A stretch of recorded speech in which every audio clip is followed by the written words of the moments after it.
Cristiano Ronaldo, Lionel মেসিদের যুগে footballer হয়ে জন্ম নেওয়াটা নেইমার জুনিয়রের জন্য পাপ, এমন কথা কান পাতলেই শোনা যেত ইন্ডিভিজুয়াল বড় কিছু অর্জন না করার কারণে। ট্যালেন্টেড হওয়া সত্ত্বেও কাঙ্ক্ষিত লক্ষ্যে পৌঁছতে না পারার বড় কারণ ছিল বেরোসিক ইনজুরি। এবার সেই ইনজুরি থেকে সেরে উঠে পুরো দমে খেলার আভাস দিয়ে রাখলেন নেইমার। জানান দিয়ে রাখলেন বিশ্বকাপে পুরো দস্তুর পারফর্ম করার জন্য প্রস্তুত Neymar da Silva Santos junior.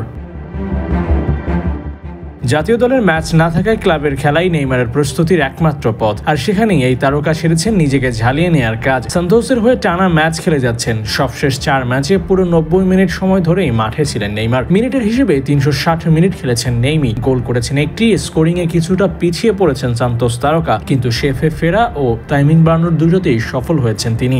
বাকি কেবল ছন্দে ফেরা।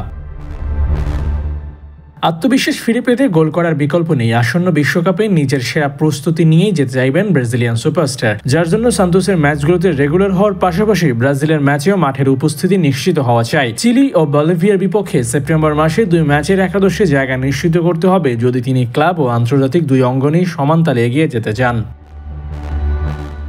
তবে ব্রাজিল ও নেইমার ভক্তদের জন্য সুখবর হতে পারে নেইমার ফিরে আসাটা। ইনজুরি আর ছন্দহীনতা জেকে ধরলেও সেসব থেকে একটু একটু করে মুক্তি পাচ্ছেন নেইমার। এখন কেবল স্কোর করে দলকে এগিয়ে নেওয়ার পালা। দেখা যাক সেই চ্যালেঞ্জ কতটা ভালোভাবে উতরে যেতে পারেন নেইমার জুনিয়র। আবু নাইম, 71।